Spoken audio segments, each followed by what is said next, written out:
Hi everybody, Sandy here. Today I am going to be making a lasagna. My son invited over one of his friends. She says she loves lasagna, so that's what I'm doing. It's a fair amount of work to do with this. But the good news is it's all prepped, because then once you put it in the oven, you can go back and do whatever you need to do. So that's what we're going to do, and I will walk you through this and show you how I make lasagna. Come along with me.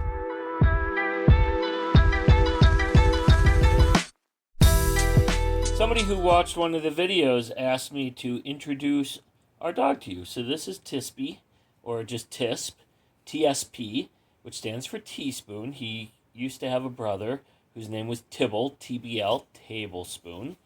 And they were littermates. But unfortunately, Tibble died a couple years ago. Tisp is still with us. He is approaching 17 years old. And there he is, all of them. So, you want to say hi, Tispy? No. I'm just tired. Okay. There's a fair amount of work to making lasagna, but some ways that you can make it easier is by using oven-ready pasta, which means you don't have to pre-boil it. That'll save time. I make my own pomodoro sauce. Those have come out of the freezer, so I've been defrosting those so that we can use that sauce today. I'll do another video in the future showing you how I make my sauce. It's rather an ordeal. I've got down here, I've got a meatloaf mix that I'm going to use as the meat for this, so that it's a mix of beef and pork. You know, there's lots of, you could use any kind of meat you want to here. You could do vegetarian. You could do it with spinach. So this is how I'm going to do it. And, you know, obviously feel free to change it up. All right, so the first thing I am going to need is I'm going to need onions to saute to go into the meat. And I'm also going to need a crap ton of garlic, both for the meat as well as for the garlic bread I'm going to make. And we'll also end up using a substantial amount of oregano, i.e. another crap ton of oregano when we're making the meat. Because we really want the meat to pack a flavor punch. So, wow, I think I cut the wrong end off of my onion. That's going to make things a little bit more challenging. Okay.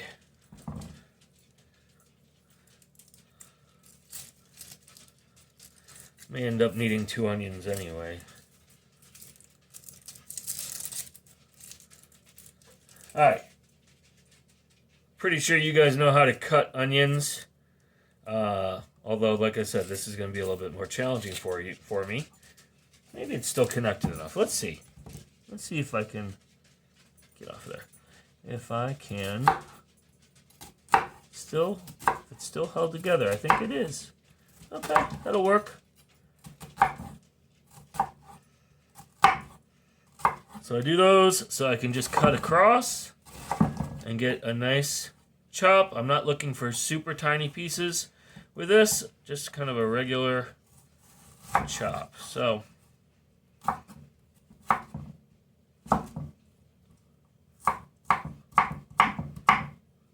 don't want those pieces of core in there. Nobody wants to bite down on those. All right, I'll do this one too. And then I think I'm going to do the other onion as well.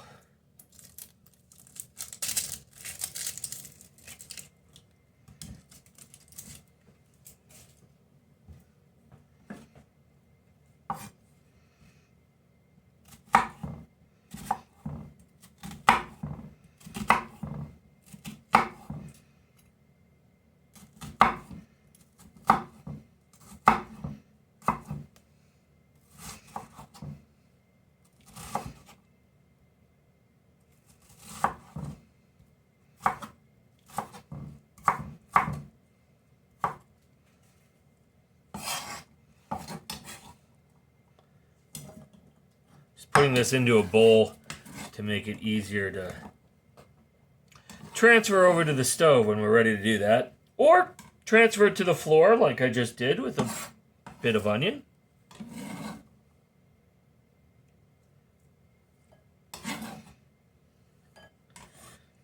All right, I'm going to get a second onion. I'm going to chop that up, and then I'll come back. All right, I got all my onions done. I am moving on to garlic. Now, I normally do about 6 cloves or so for the garlic bread. And I think I want about the same amount for the meat. So that's going to be pretty close to a whole head of garlic. So that's what we're probably going to do here. Those are some big cloves. I don't bother with these little tiny ones. They're too much of a pain in the rear to actually get that garlic out.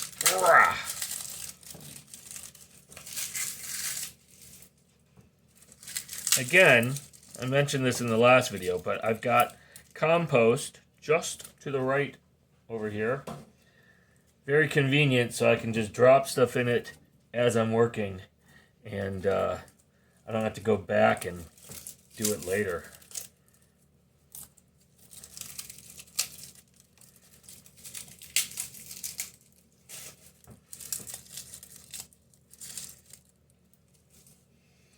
Okay, that'll do.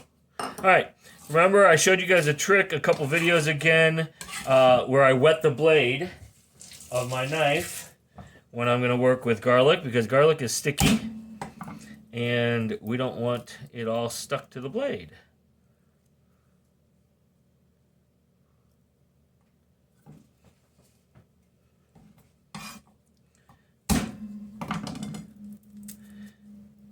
You could certainly do this using a garlic press if you wanted to. It's just a lot of garlic, so I'm going to do it by hand. I think it'll be faster this way. You get bad spots, cut those out. Don't, whoa, hey, upside down knife. Don't leave that in. Nobody wants to bite that.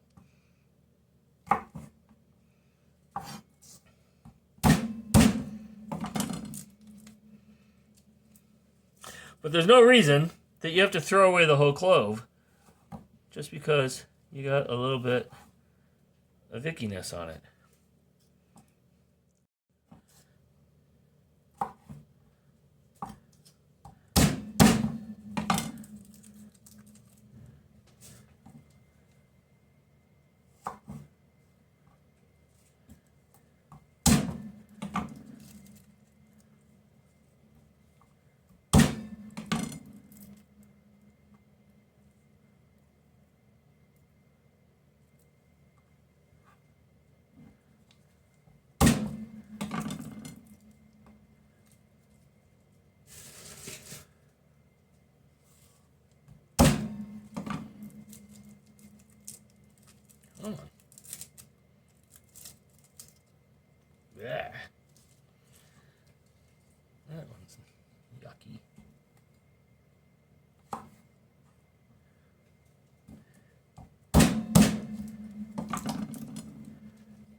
Okay, that looks pretty good. Just a little bit more here. So that should be enough garlic for both of the things we need. And it just saves time to do it all at once instead of coming back at it in an hour for the garlic bread. What I'll do is after I take out the initial amount of garlic for the lasagna is I'll just throw some saran wrap over this so it doesn't dry out while we are cooking the lasagna in the oven. All right, that's it. Time to make the meat. Okay, so got my frying pan. I'm gonna hit this with a little bit of olive oil. That's so that we can start cooking the onions. I'm gonna put it on high at the moment. Put all of our onions in there.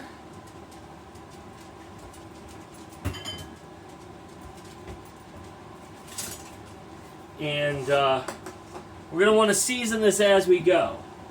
So we're going to use salt, pepper, and I lied to you earlier. I said that I was going to use just oregano, but I'm going to use Italian seasoning. So it's a mix. You've got oregano, rosemary, and basil in here. All right, so we flavor as we season as we go so that everything gets its own seasoning, and then we can adjust at the very end.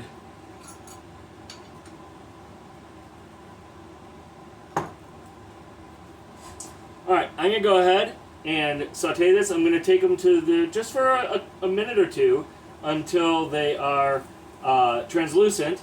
Then I'm going to add the meat and the garlic at the same time. We don't want to put the garlic in now because garlic cooks really fast and it'll burn. When it's in here with the meat, it'll have all the juice from the meat and everything. You'll get all the flavor coming out of it without it burning. So, we don't add the garlic until we add the meat. Like I said, I'm just going to take this for a couple minutes until it's translucent, and then we'll add everything in.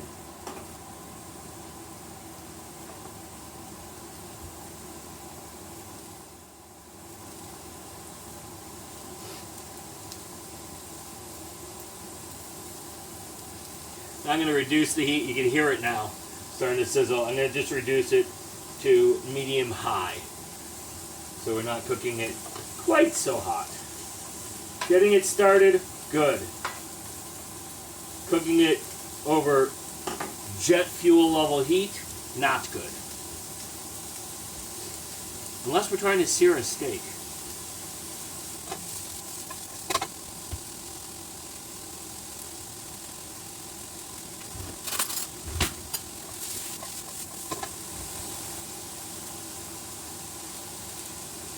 Lasagna is all about layering flavors. Not just layering the noodles and stuff that goes in, but layering flavors.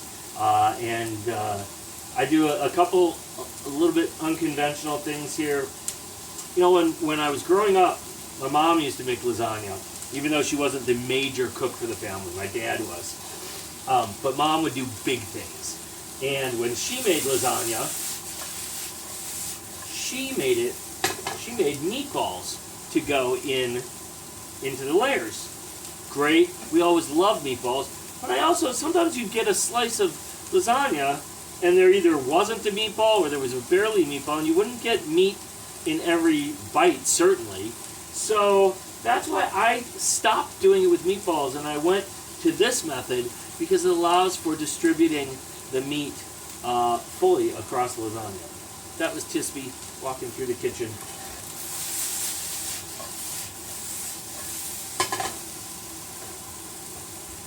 I'll give you a little surprise at the end of the video. I shot a little video of the dog to introduce you all to him, as was asked for by somebody who had watched the video.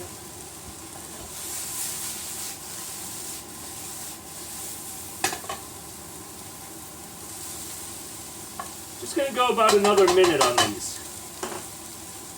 If you couldn't hear me because I was banging, I'm going to go another minute on these.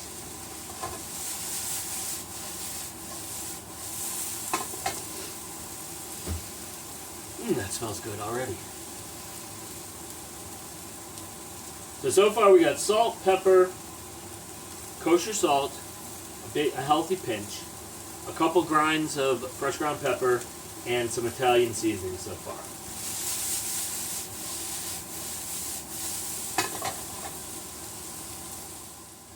Alright, I'm going to go ahead and add the meatloaf mix to that.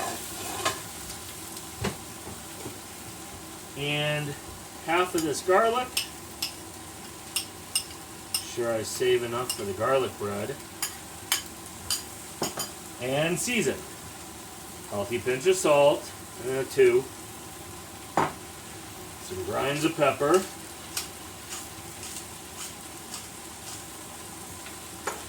Italian seasoning. A fair amount. I mean, that's probably close to a tablespoon. There's a lot of Italian seasoning. But I really want you to be able to taste the meat when you are taking a bite of the lasagna. So when you get a piece of meat, you know it. And it tastes different from everything else that's layered in there. I use cottage cheese instead of ricotta. That's something that my mom did because she didn't like ricotta, and honestly, I like it better. I've tried both. I've actually also substituted cream cheese before. It was different, but not bad. And once I even did cottage cheese and cream cheese because I thought that the two would go together well. It wasn't bad. I mean, it was pretty good, but not as good as normal. So, back to the normal way. And the only reason I tried cream cheese once was because I forgot to buy the cottage cheese. And I didn't want to disappoint my son, and I didn't have time to run to the store.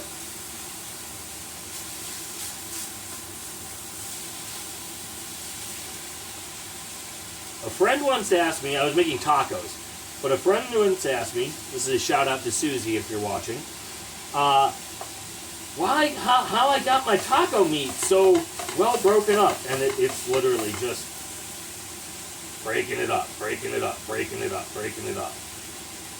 Just effort. I don't have a special trick.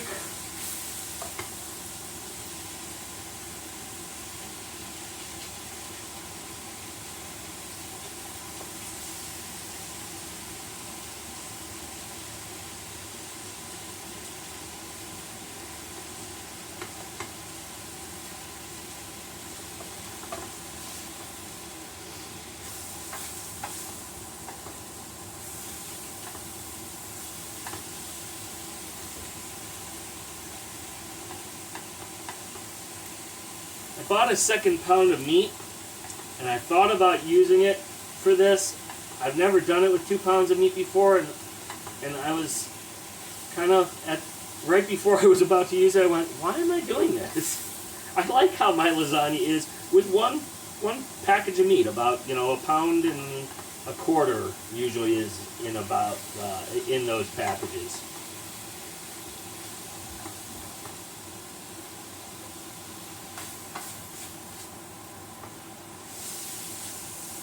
So we're not going to taste it yet because we still get all this pink ground beef in there, as well as ground pork, even worse. All right, so you really have to cook this all the way because, we don't want to give anybody trichinosis.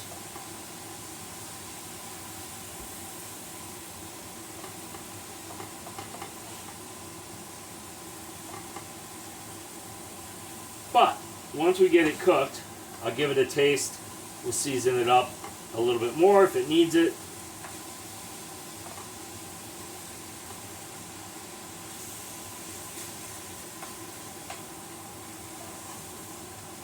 Sometimes I mix the sauce in with the meat after it's cooked. Sometimes I add the sauce separately as I'm making the lasagna. Doesn't matter too much. If you put them together, the flavors will blend more as you're cooking. If you leave them separate, they're still going to blend because it's going to be in the oven for an hour. Speaking of being in the oven for an hour, I'm going to turn my oven on. I'm gonna do it at 350 for an hour. That should be plenty of time for everything to come together and get all melty and oozy and delicious. And I'm going to use just a standard 13 by 9 pan here. Yeah, mine's not in the best of shape. I actually need to replace some of my baking trays and such. That's on the list. Money's been tight for a few months, so I have held off even on buying some stuff like that. Anyway, this is looking pretty close. There's a little bit of pink. I'm going to make sure I get a bite. Oh, a bite that's not. I'm tasting it.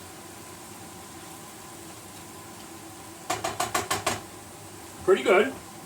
Use some more salt.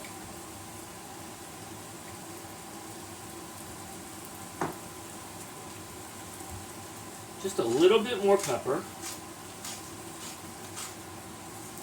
And I'll hit it with a little bit more of this, the Italian seasoning.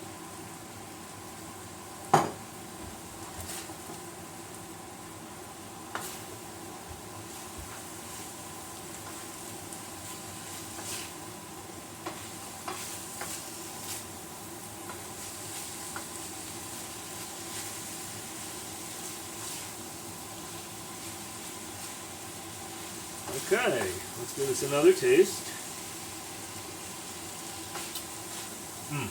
Good. All right, this is ready. No more pink left in here, so we're good to go. Turn this off. And it's time to assemble. So I'm going to pull together all my ingredients so I can do that, show you how I do it, and actually do it. Okay, before I start assembling, let me talk you through how we're going to do this. I'm going to spray a real thin layer of cooking spray on the pan. Then we're going to put down a layer of sauce. I got some leftover there, and then what I took out of the freezer there. We'll put down a layer of noodles, sauce on top of the noodles.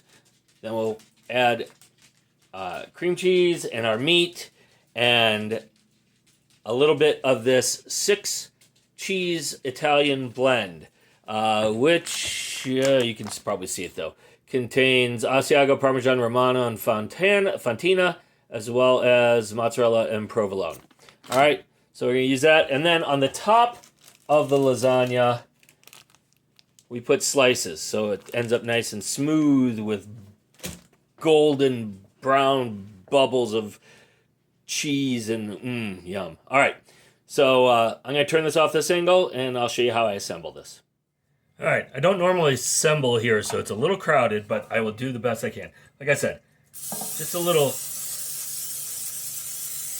cooking spray here so it doesn't stick to the bottom. I'm using Pam. I've used the generic before. Seems to be fine. No reason not to use it if you want to try and save a little money. Use the generic. All right, so this is sauce. Again, yeah, I'm using homemade sauce. You can use whatever sauce you want. If you like ragu, use ragu. If you like Prego, something fancier, great. Use whatever you want. You make your own sauce. That's great too. That is my oven telling me that it is preheated. So this sauce will help keep the pasta from sticking as well. So I mentioned I make my own pomodoro sauce. And usually about once every 3 months, I make a huge batch. I have a really big pot. I have an automatic stirrer that keeps things stirring, and so it doesn't burn and stick to the bottom. All right, here's our lasagnas. We're going to get 4 across and 1 on the bottom. Yeah, we will.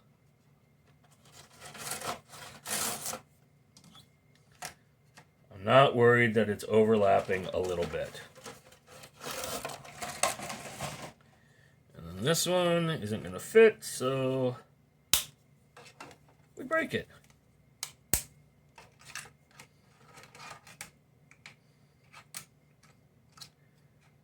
Come on. It's still too big. There we go. All right, I'm going to set that aside, throw this out. I got sauce all over my hands. Paper towel, also conveniently located. throw this behind me for the moment. All right, I got my noodles in the first layer of noodles. I'm going to go ahead and put meat in.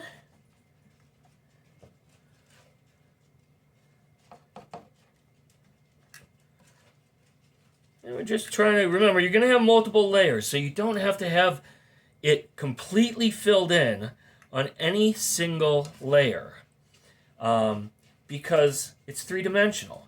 So just because there isn't meat right in that bite right there in this layer doesn't mean that there won't be in the next layer, because I'm not using meatballs. Anyway. All right, that's a fair amount of meat. I'm going to go ahead and add some dollops of cottage cheese here. This is just, 4% milk fat, small curd. Actually, usually I think I use large curd, but it doesn't much matter. Ricotta's got almost no curd to it, very soft. So this is going to provide a little bit more bite to that in terms of texture, not spiciness.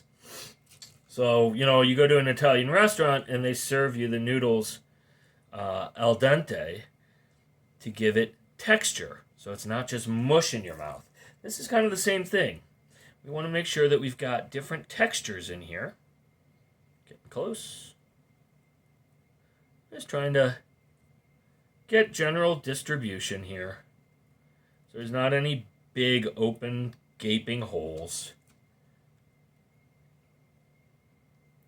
Sure, get along the edge here too.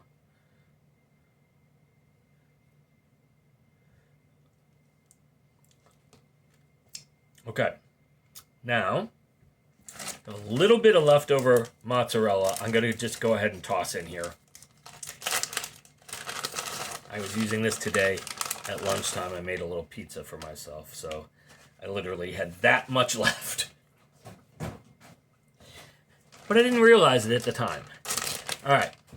So again, with the cheese, we're not trying to coat everything. We're trying to impart different flavors here. So this is just going to be really fairly light. We'll use this again. We'll use this in the next layer as well. So it doesn't have to be super heavy in any given layer. Okay, that looks pretty good.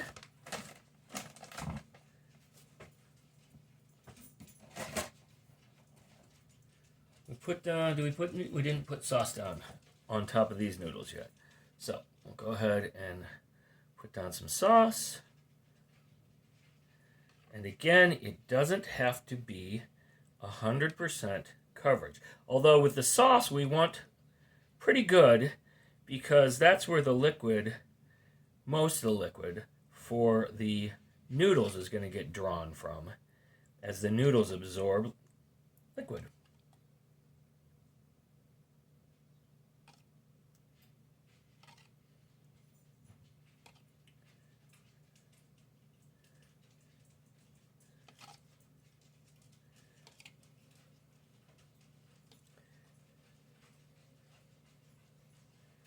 All right, there we go.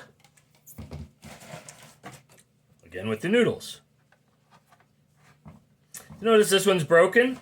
I saved that little piece over there, and we can fill that in if we want.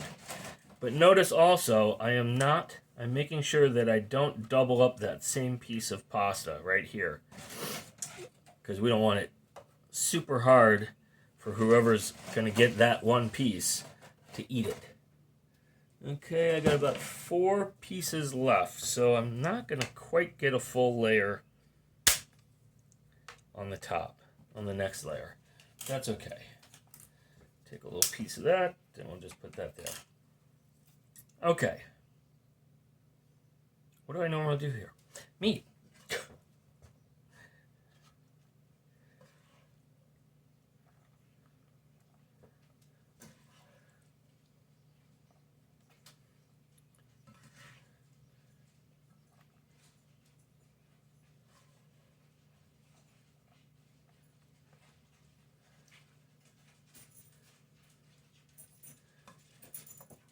I'm going to go ahead and put the rest of this meat in this layer, because the next layer is really going to just be kind of the top of the lasagna with sauce to absorb and cheese. There we go. There, cottage cheese.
Again, I'm just looking for glaring openings here.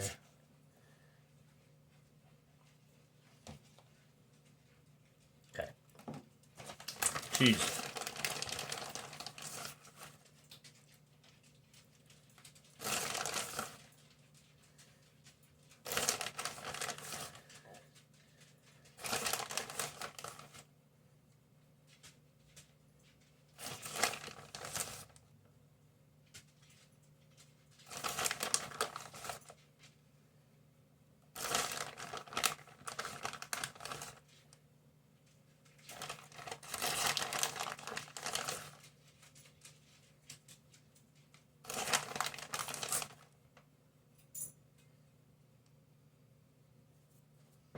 Okay.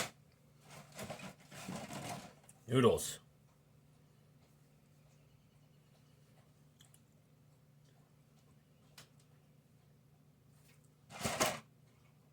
I have 4. So I'm just going to put them kind of in the middle like this, because I don't have to go over the sides here. I can fix that though.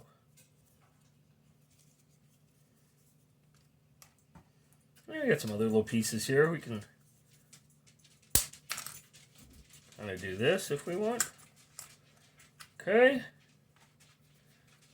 I'll go ahead and put sauce.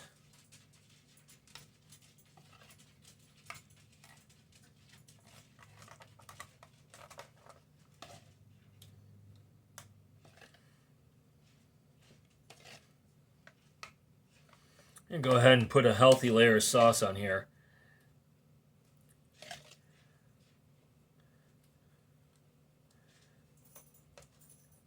I like a saucy lasagna.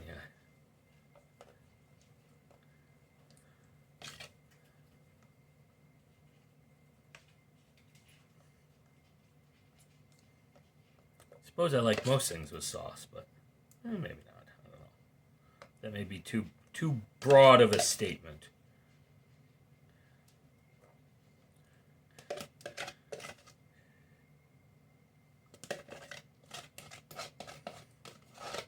I have some more sauce as backup if I need it, but I think we're actually going to be okay with this.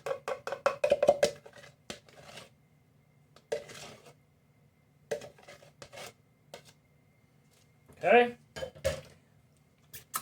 And now we will layer our sliced mozzarella.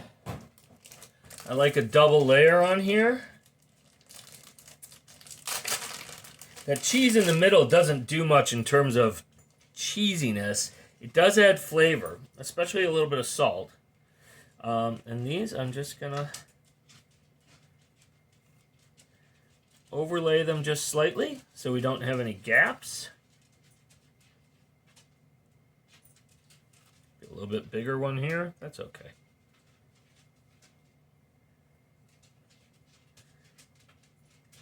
know if you guys can hear the dog walking behind me, but his nails go click, click, click all the time on the floor.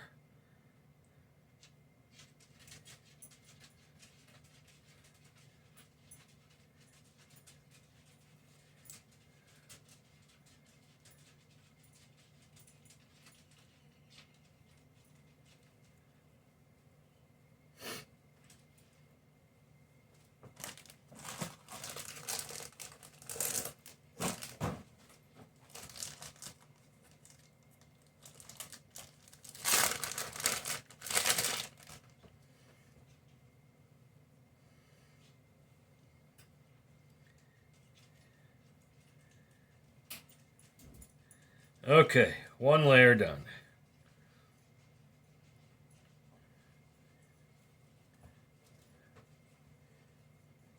If you're wondering why I'm turning the cheese, it's because there's one side that's rounded and 3 that are square, and I'm just trying to put the square edges against the square edges of the pan. Again, to avoid gaps. Not in the pasta this time, in the cheese. I guess I said the cheese before. So.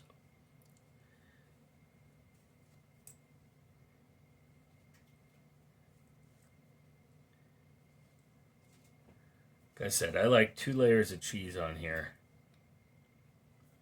Gives a nice, healthy top layer. I think that is just one really thick piece. Okay. And because I was intelligent and bought 3 packs, I will have enough.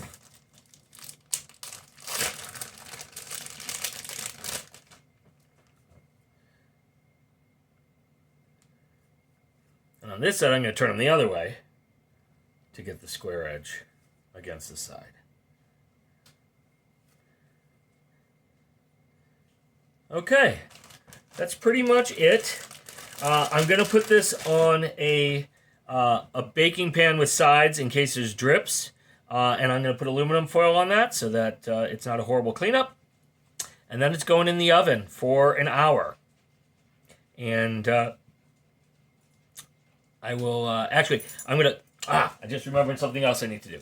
All right, so, okay. If I put this in the oven just like this for an hour, the top is going to end up scorched. So what I'm going to do, take some aluminum foil. And I'm going to spray it with Pam, or generic vegetable spray, because now I can lay this on top very gently. I don't have to push it down, okay? But it'll keep it from burning while it's in the oven. And then when it's done, with an hour, I can just put it under the broiler for a couple minutes to make the cheese nice and brown and ooey gooey and yum.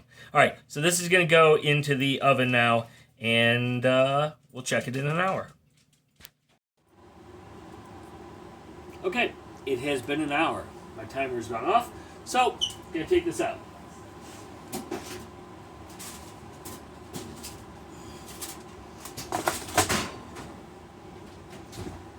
And if my little trick worked, we will not remove all the cheese. Ta-da! We did not remove all the cheese. Notice there's no cheese that's stuck. That's a nice little trick. Anyway, you can see it doesn't look great at the moment, right? So we're going to have to brown it by broiling it. I'm going to do that a little bit later. It's about 5:15.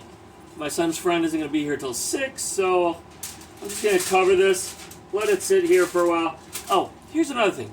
You have to let lasagna sit for probably a good 10 minutes, at least 10-15 minutes after you pull it out of the oven. Or just like the Chicago stuffed pizza, everything will run out of it. So you got to give it a chance to solidify slightly. So anyway, I'm gonna make a salad. I'm gonna make garlic bread. I've already got a garlic bread video. You guys don't need to see how to make a salad. So I'm gonna go take care of those, and then we'll finish this. Okay, so I had the lasagna in under the broiler for, I don't know. You gotta watch it, because you don't want it to burn. So I set a timer to remind me to check it about every 2 minutes. And I'm going to change this off of broil back to bake so I can do the garlic bread. But anyway, now you can't see that too well. Okay, that is what we were going for. Nice and caramelized, cheesy, yummy, crispy deliciousness. So anyway, that's it. I'll do one more thing to give it a chance to cool, and I'll show you what it looks like when we cut into it. Dinner! So I'm going to just cut into this. It's been sitting for a few minutes. Remember I said that was important so that it doesn't just ooze everywhere as soon as you pull it out.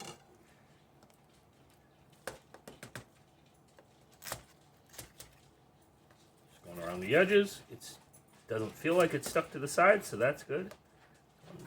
There we go. All right.